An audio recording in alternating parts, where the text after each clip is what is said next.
Hi hello నమస్తే అండి. Welcome back to వంటశాల. నేను మీ విజయాని. అందరికీ నమస్కారం. అందరూ ఎలా ఉన్నారు? బాగున్నారా? నేనైతే చాలా బాగున్నానండి. ఈరోజు స్పెషల్ అనమాట. ఏం చేయబోతున్నానంటే ఉడిపి రసం పౌడర్ చేస్తున్నాను. అలాగే దాంతోపాటు రసం కూడా ఎలా పెట్టుకోవాలో చూపిస్తానండి. విడివిడిగా చూపిద్దాం అనుకున్నాను. ఒకసారి రసం పౌడరు, ఒకసారి రసం పెట్టడం ఎందుకులే, రెండు ఒకే వీడియోలో చూపిద్దాం అని చెప్పేసి ఫాస్ట్గా చాలా సింపుల్గా అయిపోద్ది, టేస్ట్ అదిరిపోద్ది. ఎందుకు అనంటే మీలో ఎంతమందికి తెలుసు, చాలామందికి తెలిసే ఉండొచ్చు.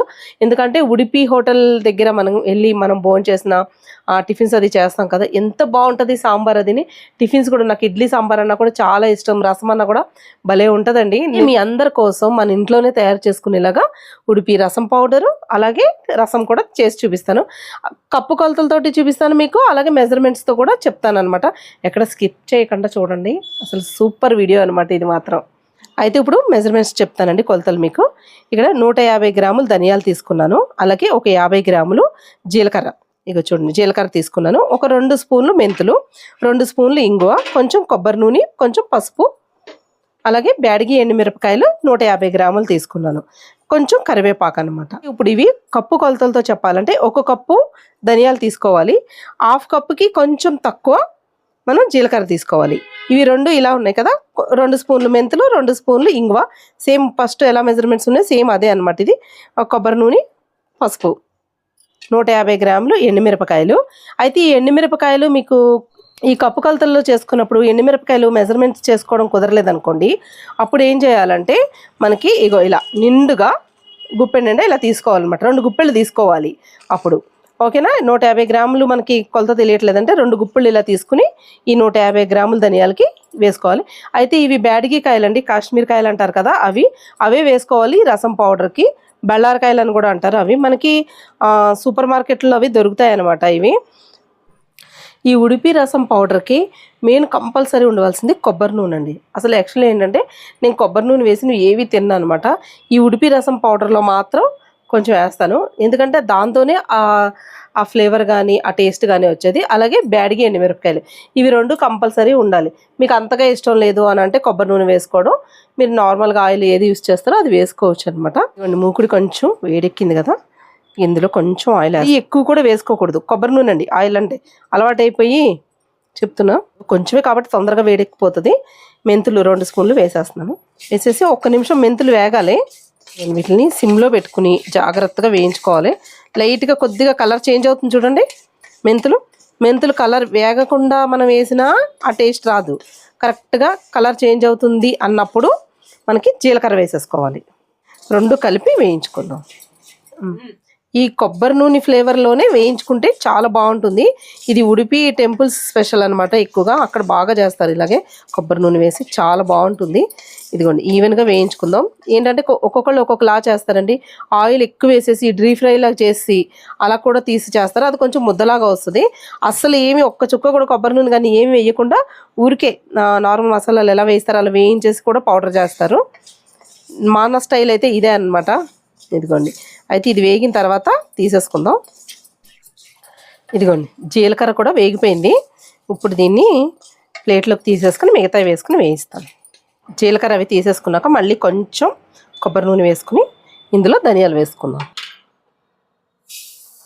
ఇవి కూడా, ఈ ధనియాలు కూడా బాగా వేయించుకోవాలండి. కలర్ అది కొంచెం లైట్గా చేంజ్ అయ్యే వరకు కొంచెం సిమ్లోంచి మీడియంకి మార్చుకుంటే, కానీ హైలో అది పెట్టారనుకోండి వెంటనే కలర్ చేంజ్ అయిపోతే సరిగ్గా వేగవు, అసలైన ఆ ఫ్లేవర్ రాదనమాట మనకి, ఓకేనా. వేగిపోయినాయి ఇవైతేని నేను ఇవి కూడా ప్లేట్లోకి తీసేసుకుంటాను. ఇదిగోండి, కరివేపాకు వేసేస్తున్నా. ఫస్ట్ కరివేపాకు బాగా ఇలా డ్రై అయిపోయేలాగా వేయించుకోవాలన్నమాట. పచ్చితనం అస్సలు ఉండకూడదు కరివేపాకులో. ఇదిగో కరివేపాకు చూడండి, గల్ అని వస్తుంది సౌండ్. ఇదిగో అలా క్రిస్పీగా వేగిపోవాలి. కరివేపాకు కూడా తీసేస్తాను. మళ్ళీ కొంచెం 1-2 స్పూన్లు కొబ్బరి నూనె వేసుకుని, ఈ ఎండుమిరపకాయలు అవి వేయించుకోవడం కోసమే నేను ఇంత పెద్ద మూకుడు పెట్టుకున్నానండి. ఎందుకంటే మళ్ళీ ఆ ఇరుకైపోయి 2-3 సార్లు వేయించుకోవడం ఇలాగ అవుతుంది, సరిగ్గా ఇలాగా ఈవెన్గా కలపడానికి అవ్వదనమాట. అదే చిన్నదైతేని. ఇంత చిన్న కొంచెం ధనియాలకి వీటికి ఇంత పెద్దది పెట్టుకున్నారు అనుకున్నారు కదా, అబ్బాబ్బే అలా ఏం కాదండి. ఇగో దీనికోసమే ఎండుమిరపకాయలు అయితే వేగిపోయినాయి చూడండి. సౌండ్ చూడండి, ఇలా రావాలి, క్రిస్పీగా అవ్వాలి కొంచెం, అప్పుడు మనకు అయిపోయినట్టు, మనకు బాగా నలుగుతాయి అన్నమాట. ఇప్పుడు ఇవి చల్లారాలన్నమాట. స్టవ్ అయితే ఆఫ్ చేసేస్తున్నాను. సిమ్లో పెట్టుకుని వేయించుకోండి అన్నీ. ఇప్పుడు అన్నీ ఒక దాంట్లోకి వేసుకుని చల్లారిన తర్వాత పౌడర్ చేస్తా. అన్నీ వేయించి ఇందులో వేస్తాం కదా. ఇంగువ కూడా దీనిపైన ఈ వేడిగా ఉన్నాయి కదా ఎండుమిరపకాయలు, దానిపైన వేసుకోండి. టీ స్పూన్ అంతా వేసుకోండి పసుపు. ఈ ఎండుమిరపకాయలు అవి ఇలాగ ఉన్నప్పుడు వేసేస్తే ఏంటంటే ఆ వేడికి పచ్చి వాసన ఎక్కువగా ఉండదన్నమాట పసుపు అదిని. ఇప్పుడు ఇవి చల్లారిన తర్వాత బాగా అప్పుడు పౌడర్ చేసి మిక్సీలో మెత్తగా పౌడర్ చేసేసి తీసుకొచ్చి చూపిస్తాను. ఇదిగోండి ఉడిపి రసం పౌడర్ రెడీ అయిపోయింది. మిక్సీలో అయితే మెత్తగా పౌడర్ చేసుకున్నాం. ఇంకా కొంచెం మెత్తగా అవ్వాలన్నమాట. మా మిక్సీ బ్లేడ్లు సరిగ్గా పని చేయట్లేదు అనుకుంటా, అందుకే బాగా మెత్తగా పౌడర్ అవ్వలేదు. పర్వాలేదు, ఇంతవరకైనా పర్వాలేదు. కానీ ఇంకా కొంచెం బాగా మెత్తగా పౌడర్ అయింది అనుకోండి ఇంకా మంచిది అనమాట. మీరు బాగా మెత్తగా చేసుకోండి, ఓకేనా. ఇది ఉడిపి రసం పౌడర్ చాలా తక్కువ సామాన్లతోటి ఇంత మంచి రసం పౌడర్ రెడీ అవుతుంది అనమాట. మనకి చాలా ఈజీగా చేసుకోవచ్చు. మన ఇంట్లోనే చేసుకుని 3 నెలల వరకు నిల్వ ఉంటుంది. ఇది చాలా బాగుంటుంది. మనం ఒక గాజు సీసాలో స్టోర్ చేసేసుకున్నామంటే సరిపోద్ది. ఇప్పుడు చూడండి గుమగుమలు ఆడిపోతుంది సువాసన అయితేని. మన చెయ్యి ఇలా మనం ఇప్పుడు అంతా కలిపాం కదా, చెయ్యి అంతా కూడా మనకి ఆ రసం పౌడర్ స్మెల్ అనమాట మనకి. ఇప్పుడైతే రసం రెడీ చేసుకుందాము. దీన్ని పక్కన పెట్టేసుకుని, ఓకేనా. మీరు స్టోర్ చేసుకునేటప్పుడు మాత్రం మీరు ఒక గాజు సీసాలో పెట్టేసుకుని గట్టిగా మూత క్లోజ్ చేసేసుకోవాలి ఎప్పుడు తీసుకున్నా కూడాను, సరేనా. లేదంటే ఫ్రిడ్జ్లో పెట్టుకున్నా కూడా పర్వాలేదు. రసం పౌడర్ అయితే ఇంకా ఫ్రెష్గా ఉంటుంది. ఇదిగోండి రసం చేసుకోవడానికి ఒక గిన్నె పెట్టేసుకుని అందులో కూడా కొబ్బరి నూనె వేసుకోవాలి పోపుకి. చూసుకుని వేసుకోండి. ఇది కాగిన తర్వాత ఆవాలు వేసుకుందాం. కొబ్బరి నూనె కాగిన తర్వాత కొద్దిగా ఆవాలు వేసుకోండి, ఒక చిటికెడు. ఆవాలు చిటపట్లాడాలి, చిట్పట్ అనాలి. చిటపట్లు ఆడుతున్నప్పుడు మనం చీల్చి చెండాడిన 4 పచ్చిమిరపకాయలు వేసుకోవాలి. మనకి మట్టి పాత్ర పెట్టుకున్నప్పుడు బాగా హైలో పెట్టకూడదు. మట్టి పాత్రలు పేలిపోతాయి అనమాట. పేలిపోవడం అంటే పగిలిపోతాయి. అది నాకు చాలా పగిలిపోయినాయి అలాగా, అందుకే మళ్ళీ మీకు చెప్తున్నాను అనమాట. ఇందులో ఒక నిమ్మకాయ అంత చింతపండు నానబెట్టుకున్నాను అనమాట. దీన్ని రసం తీసేసి పక్కన పెట్టుకుందాం. పచ్చిమిరపకాయలు కొంచెం ఇలా వేగిపోయాక 1-2 ఎండుమిరపకాయలు వేద్దాం.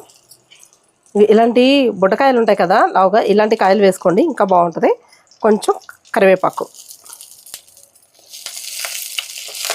వేసుకుని అలాగే ఇలా ఇది వేగుతున్నప్పుడే కొద్దిగా ఇంగువ మనం పౌడర్లో కూడా వేసుకున్నాం, అయినా ఇంకా ఫ్రెష్గా ఉండడం కోసం ఇప్పుడు ఇందులో వేస్తాం అనమాట.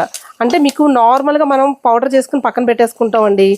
అలాంటప్పుడు ఏంటంటే కొన్ని రోజుల తర్వాత మనకి అప్పుడే చేసుకున్న ఫ్లేవర్ రావాలంటే ఇంగువ కంపల్సరీ అప్పటికప్పుడు కొద్దిగా వేసుకోవాలన్నమాట. సరిపోకపోయినా రసం పౌడర్లో మనం ఇందులో వేసుకున్నామంటే ఇంకా ఫ్రెష్గా బాగా కనిపిస్తుంది. ఇప్పుడు ఇందులో టమాటో ప్యూరీ, ఒక టమాటో మెత్తగా పేస్ట్ చేసేసుకున్నాను. ముక్కలైనా వేసుకోవచ్చండి, నేనైతే పేస్ట్ చేసే వేస్తాను. ఇదిగోండి ఈ పేస్ట్ ఒక 2 నుంచి 3 నిమిషాలు వేగాలి. టమాటో పచ్చివాసన పోతుంది అనమాట, అప్పుడే బాగుంటుంది. మనం ముక్కల కోసం వేయించుకుంటాం కదా, అలాగే పేస్ట్ కూడా ఒక 2 నిమిషాలు వేయించుకోవాలి. ఇదిగోండి టమాటో ఒక 2 నిమిషాలు ఇలా వేగిన తర్వాత పచ్చివాసన పోతుంది కదా. ఇప్పుడు ఇందులో కందిపప్పు, ఇలా చూడండి కందిపప్పు ఉడికించి పక్కన పెట్టుకున్నాను. అంటే మేము సాంబార్ చేసినా లేకపోతే పప్పు టమాటో పప్పు మామిడికి ఏదైనా పప్పు చేస్తాం కదా, అలాంటప్పుడు చేసినప్పుడు ఆ పప్పు కొంచెం తీసేసి ఫ్రిడ్జ్లో పెట్టేసుకుంటాను. ఇలా రసం అది చేసినప్పుడు వేసుకుంటాను అనమాట. ఇలాగా ఒక్క గరిటె వేసుకోండి సరిపోతుంది. మనం చేసిన దాన్ని పట్టుకుని వేసుకోవాలి. పప్పు ఎంత అంటే అంత వేయకూడదు అనమాట.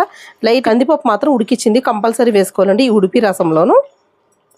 ఇలా కలుపుకుని పప్పు వేసాక కూడా ఒక 2 నిమిషాలు వేగాలి. ఎందుకు అని అంటే పప్పు కూడా ఉడికిచ్చింది డైరెక్ట్గా మనం అలా వేసేస్తే రసం మనకి పచ్చివాసన వచ్చినట్టు ఉంటుంది. ఎంత మరిగినా కానీ ఒక్క 2 నిమిషాలు ఇలాగా వేయించుకోవాలన్నమాట ఈ టమాటో ప్యూరీతో పాటు. ఇదిగోండి పప్పు కూడా వేసాక వేగిపోయింది కదా ఒక 2 నిమిషాలు. అప్పుడు చింతపండు మనం జ్యూస్ చేసి పెట్టుకున్నాం కదా, బాగా నానింది, ఇసుకేసి పెట్టాను. ఇదిగో ఈ చింతపండు రసం ఇందులో వేసేసుకో. ఇదిగో చింతపండు రసంలో కొంచెం మళ్ళీ వాటర్ యాడ్ చేసుకుని ఇట్లా మీ పులుపు తగ్గట్టుగా చింతపండు వేసుకోండి. కలిపేసుకుందాం ఒకసారి. కలుపుకొని కొంచెం వాటర్ యాడ్ చేసుకుందాం. రసం మరీ పలచగా కూడా ఉండకూడదు. వాటర్ ఇలా వేసుకున్న తర్వాత ఇప్పుడు చూడండి మళ్ళీ చూపిస్తాను నేను మీకు. ఈ థిక్నెస్ ఉంది కదా, ఇంకా కావాలి అనుకుంటే ఒక 2 స్పూన్లు మీరు పప్పు కావాలనుకుంటే యాడ్ చేసుకోవచ్చు. ఇది బాగా మరగాలన్నమాట. ఇందులో మనం మరిగే ముందే ఒక 2 స్పూన్లు ఫుల్గా మనం రసం పౌడర్ యాడ్ చేసుకోవాలి. మీరు చూసుకోండి మీకు ఫ్లేవర్ ఎంత కావాలో, కొంచెం అయితే సరిపోద్ది అనుకుంటే దాన్ని బట్టి యాడ్ చేసుకోండి.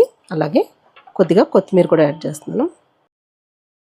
ఇదిగోండి ఇందులో సాల్ట్ వేసుకుంటున్నాను 1 స్పూను. ఇందులో చిన్న బెల్లం ముక్క కూడా వేసుకోవాలి, ఇది కంపల్సరీ అనమాట. కలిపేసుకుని దీన్ని బాగా మరగనిద్దాం. రసం చూడండి ఎంత బాగా మరుగుతుందో. కరెక్ట్గా ఇవన్నీ వేసుకున్నాక 2 నిమిషాలు మరిగితే చాలు, 2 నుంచి 3 నిమిషాలు, ఇంకా అంతకన్నా ఎక్కువ అవసరం లేదు. చూసారా రెడీ అయిపోయింది మన రసం అయితేని. ఇప్పుడు ఇంకా లాస్ట్లో కొంచెం కొత్తిమీర వేసేద్దాం. ఓకే సరిపోయిందండి. మనం మన రసాన్ని టేస్ట్ చేసి కూడా చెప్దాం. స్టవ్ అయితే ఆఫ్ చేసేస్తున్నాను. వా గొమ్మగొమ్మలు ఆడిపోతుందండి బాబు. మట్టి పాత్ర కదా, మన స్టవ్ ఆఫ్ చేసిన తర్వాత కూడా అది ఇంకా చూడండి, ఇంకా ఆఫ్ చేస్తానా లేదని మళ్ళీ నేను డౌట్ వచ్చి చూసుకుంటున్నాను. మరుగుతుంది. ఆ వేడికి 1 నిమిషం పాటు అలా మరుగుతూ ఉంటుంది అనమాట. అది రసమైనా పులుసైనా ఏదైనా కానీ. అది చూడండి వేడికి ఇంకా మరుగుతూనే ఉంది కదా ఇదైతే రసం అయితేని. ఇక ఇలా చూడండి ఈ రసాన్ని టేస్ట్ చేసి చెప్తానన్నాం కదా, నేను ఇలాగ రైస్ తీసుకుని ఒక సూప్ లాగా తాగేస్తాను. అసలు ఒక్కొక్కసారి రసంలో ఏంటంటే రైస్ కూడా వేసుకోను అనమాట. అలా కూడా చాలా బాగుంటుంది, ఒకసారి ట్రై చేయండి. ఏమండి రసం ఎంత ఉంది, నా రైస్ ఎంత ఉందో చూసారు కదా.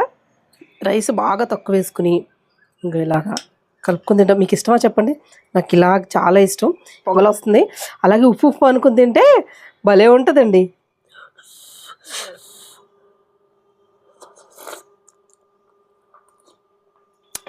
అబ్బబ్బబ్బబ్బా ఏమి రుచిరా బాబు.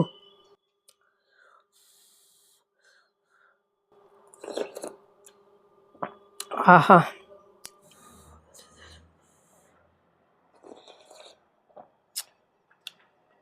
రసం మాత్రం అద్దిరిపోయింది. రైస్లోకి బాగుంటుంది, అసలు రైస్లో కన్నా ముందు ఉత్తిని తాగేసినా కూడా బాగుంటుంది. గొంతులోకి అలా దిగిపోతుంది అనమాట.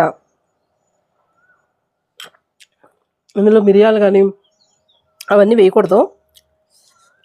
చాలా సింపుల్గా ఉడిపి రసం. మీరు కూడా ఈ ఉడిపి రసం పౌడర్ తయారు చేసి ఒకసారి రసం పెట్టి చూడండి, చాలా బాగుంటుంది. పెట్టి చూపించి అప్పుడు పెట్టి చూసిన తర్వాత మీరు తిని నాకు ఒకసారి కామెంట్లో అయితే ఎలా వచ్చిందో చెప్పండి. అలాగే ఈ వీడియో ఎలా ఉందో కూడా నాకు చెప్పండి. అభిప్రాయాన్ని అయితే చెప్పండి, అంటే కామెంట్లో అయితే నాకు తెలియచేయండి ఈ వీడియో పైన మీ అభిప్రాయాన్ని. ఇంకా ఏమైనా మీకు వీడియోస్ ఏమైనా కావాలి అంటే, ఎలాంటి రెసిపీస్ ఏమైనా కావాలి అని అంటే కామెంట్లో తెలియచేయండి. నాకు వీలైనంత వరకు నేను చేయడానికి ట్రై చేస్తాను. మరి ఈ వీడియో నచ్చిందా? నచ్చితే ఒక లైక్ వేసుకోండి. అలాగే మీ అందరికీ ఈ వీడియో నచ్చిందంటే మా ఛానల్ని సబ్స్క్రైబ్ చేసుకోండి. సబ్స్క్రైబ్ చేసుకుని బెల్ ఐకాన్ క్లిక్ చేయండి. ఆల్ అనే ఆప్షన్ ఉంటుంది, అది కూడా క్లిక్ చేశారంటే మా వీడియోస్ అన్ని నోటిఫికేషన్ వస్తాయి. మరి ఇంకెందుకు ఆలస్యం, మళ్ళీ వచ్చే వీడియోలో ఒక మంచి రెసిపీతో పాటు మళ్ళీ కలుసుకుందాం. అంతవరకు సెలవు, బాయ్ బాయ్.